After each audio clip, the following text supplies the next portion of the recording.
राणीचा trailer रिव्ह्यूचा video पण तुम्ही बघू शकता नवरंग रुपेरीच्या यूट्यूब चॅनल. आवडले नव्हते म्हटल्यापेक्षा ट्रेलरवरून कथेत काही एक नाविन्य नसणार आहे याचा फील मला आला होता. आता चित्रपट बघून मी म्हणेल की तो फील खरा पण होता. पण सुरुवातीलाच आणखी एक कबुली पण देणे यावेळी अत्यंत आवश्यक आहे की ट्रेलर जरी अजिबात आवडले नव्हते तरी सिनेमा मात्र मला खूप काय येते ना लक्षात. बोलूयात. मित्रांनो, मी अजिंक्य उजळमकर आणि तुम्ही बघत आहात नवरंग रुपेरीचे यूट्यूब चॅनल.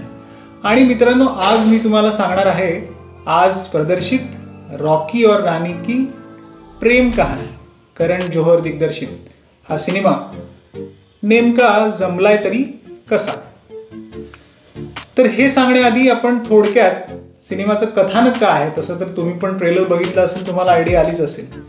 या व्यक्ती मी तुम्हाला थोडक्यात माहिती देतो. दिल्ली स्थित धनाढ्य अशा रंधावा नामक पंजाबी फॅमिलीचा एकुलता एक वारस आहे रॉकी म्हणजे रणवीर सिंग.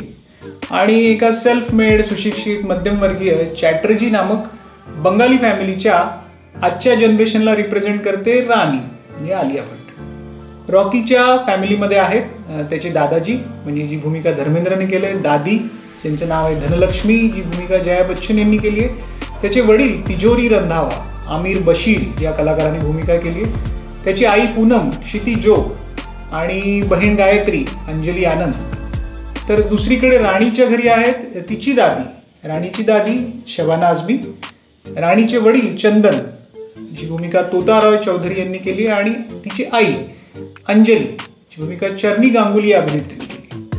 आता रॉकी आणि राणी दोघांचे प्रेम जमते, पण दोघांच्या कुटुंबामध्ये अगदी जमीन आसमान का फरक वगैरे. दोघांना आयुष्याचे साथीदार तर व्हायचंय, पण दोघांचेही आपापल्या फॅमिली सोबत सुद्धा तेवढेच टाईट बॉन्डिंग आहे. म्हणजे त्यांना दुखवून किंवा आता त्या फॅमिलीला सोडून यांना काही करायचं नाहीये. मग हे दोघं एक मध्यम मार्ग निवडतात.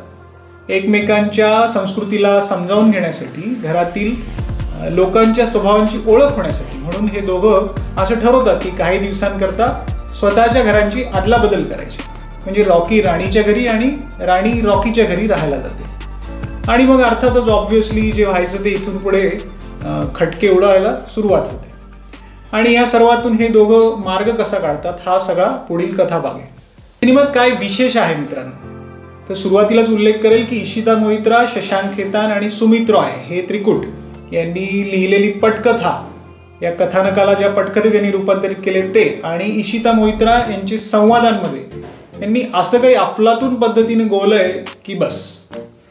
अशा प्रकारचं खरं तर चावून चोथा झालेल्या विषयातही फॅमिली ड्रामा, फॅमिली इमोशन्स, भावना आणि घरकामात अडकलेली, परंपरेत अडकलेली स्त्रीचे सशक्तीकरण याद्वारे याला काही असे सब प्लॉट्स आहेत म्हणजे उपकथानक आहेत ज्याला म्हणेल, याचे ट्रॅक्स लावलेत मेन कथेला.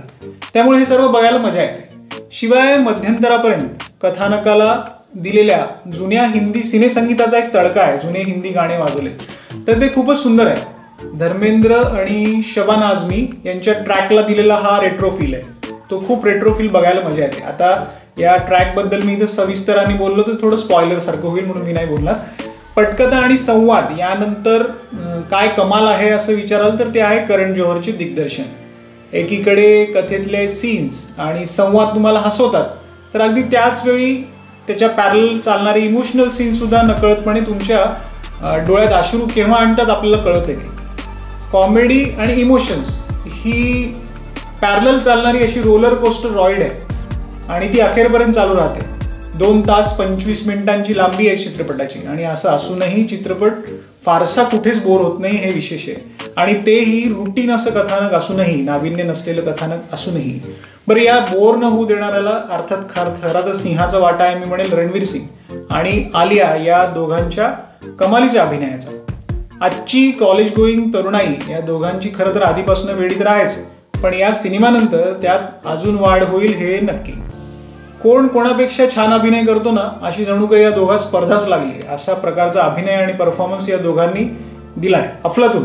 आलियाचे 3-4 वेळेला एक रणवीरला सोबत आल्यावर एक डायलॉग आहे, तुम क्या हो यार, ही तिची जी म्हणण्याची स्टाईल आहे ना ती तर क्या कहने, दिवाने होतील बोल. आणि कॉलेजच्या तरुणाईच्या तोंडी लाईन बसेलच बसेल असं मला वाटतं. रणवीर सिंग एकदम झकास आणि तोडफोड परफॉर्मन्स दिलायच नेहमीप्रमाणे रणवीर सिंगने. दोघेही दिसण्याच्या बाबतीत या दोघांनंतर कमाल केली आहे ती जया बच्चन यांनी. कथेतील एकमेव असं एक्स्ट्रीम निगेटिव्ह असं वाटणारं हे पात्र आहे आणि जयाजींनी त्यात जीव ओतून काम केलं. धर्मेंद्र यांच्या वाट्याला फारसे सीन आले नाही आहेत, पण तरीही त्यांना स्क्रीनवर बघायला छान वाटतं. शबाना आझमी यांचा रेस्ट्रिक्टेड परफॉर्मन्स आहे, शांत सिनेमाभर त्या वावरल्यात. हा अभिनय बघायला पण मजा येते. इतर कलाकारांमध्ये रणवीरच्या आईच्या भूमिकेत क्षिती जोग आणि वडिलांच्या भूमिकेत आबिर बशीर आणि आलियाच्या आईच्या भूमिकेत शर्मी गांगुली आणि वडिलांच्या भूमिकेत तोता रायचौधरी ह्या चारही कलाकारांनी या भूमिका, चार महत्त्वाच्या भूमिका आहेत पटकथेमध्ये आणि या चारही कलाकारांनी आपापल्या भूमिकेला पूर्ण न्याय दिला आहे. प्रत्येक तांत्रिक डिपार्टमेंटमध्ये टेक्निकलमध्ये सिनेमा अतिउत्तम आहे, ज्यात करणचा खरं तर प्रत्येक सिनेमा याच्यात असतोच. याच्यामध्ये कला दिग्दर्शन असो जे अमृता नकाई यांनी केलं आहे, त्यात भव्य दिव्य सेट्स आहेत.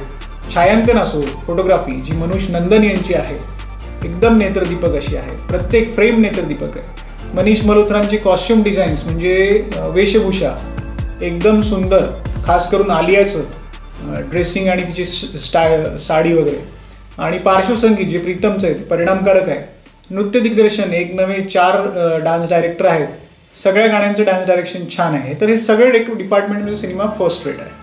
सिनेमात नाविन्य काय, तर कथेत काही एक नाविन्य नाही आहे, पण पटकथा मात्र असं म्हणतात ना, कूट कूट के भरे हुए फॅमिली इमोशन्स. आणि त्यासोबत स्त्री सशक्तीकरणाचा एक मेसेज आहे छानसा अंडरलाईनमध्ये. रेट्रो बॉलिवूड, जुन्या बॉलिवूड संगीताचा एक फ्रेश असा माहोल आहे. हे सर्व करण जोहरने नाविन्यपूर्ण इनोव्हेटिव्ह पद्धतीने सादर केले. चित्रपट कुठे कमी पडतो तर मी म्हणेल संगीतात. खरं तर संगीत हे करण जोहरचा प्लस पॉईंट असतो, पण करण जोहरच्या या आधीच्या सिनेमांच्या संगीताशी तुलना जर केली तर हा त्याचा आत्तापर्यंतचा मी म्हणेल विकेस्ट म्युझिक अल्बम आहे. तुम क्या मिले हे गाणं एकमेव असं आहे जे श्रवणीय आहे आणि हिट कॅटेगरीमध्ये म्हणणारं पण आहे. पण संगीतकार प्रीतम यांचा यावेळी आणि नेमक्या वेळी म्हणजे इतकं सगळं चांगलं जमून आल्यानंतर एका चांगल्या संगीताची साथ हवी होती ती तेव्हा यावेळी मिसिंग आहे. एक ते गाणं व्हॉट झुमका आणि धिंडोरा बाजे हे गाणे बरे आहेत, पण असे इन्स्टंट हिट नाही आहेत. तर असं आहे एकंदरीत. तर पाहावा का असं तुम्ही विचाराल तर मी म्हणेल नक्की बघावा. फुल of romance, emotions, family drama, comedy असा टिपिकल ना करण जोहर स्टाईल सिनेमा आहे. पण तुम्ही त्यांच्या सिनेमाचे चाहते असाल करणच्या तर तुम्ही नक्की बघा. आणि फुल ऑफ फॅमिली आहे, फॅमिलीला घेऊन तुम्ही जाऊ शकतात. आणि करण जोहर टाईप सिनेमे तुम्हाला आवडत नसतील, फॅमिली सिनेमे आवडत नसतील, इमोशन्स रोमांस असे विषय तुमच्या आवडीचे नसतील तर मात्र या सिनेमापासून दूर राहा. स्टार रेटिंग मी या सिनेमाला 3 स्टार देईल मित्रांनो, आउट ऑफ 5.